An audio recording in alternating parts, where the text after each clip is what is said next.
Never use a man to define whether God is faithful. But God, why?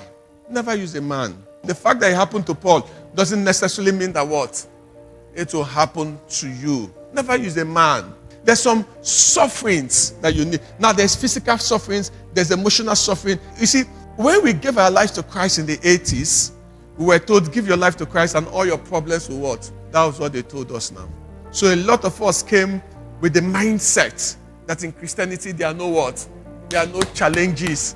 There are no sufferings. Once you give your life to Christ, everything is just taken away. There are challenges. But the good news, Jesus said, in the world you will have what? Tribulation. He didn't define the type of tribulation you will have. But what he assured us, he says, be of what? Good cheer. So even in your tribulation, you can still be what? Cheerful. That's somebody that has not lost his confidence in the testimony of God. Even in my difficulty, even when things are not working the way I want it to work. Even when the contract I went for, they told me I did not get it. Even when I was expecting a child and it did not happen. Even when I was told in the office that you are no longer needed and the rest. He said, be of what? Good cheer. Because I have what? I have overcome. You know, the reason why we are disturbed, we are angry, we are this, including me, is because we don't know the end from what? From the beginning. But when you know how the end will be like, you know, you are of what? Of good cheer now.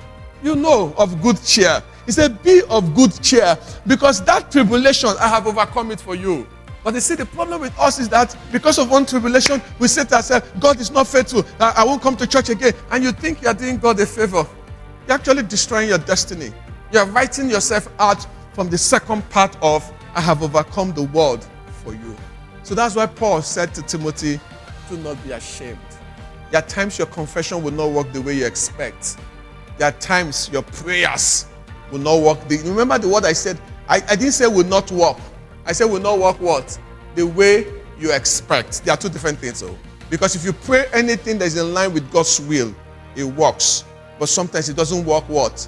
The way we expect. Because Joseph told the chief butler as the man was coming out, please remember me and bring me out of this dungeon.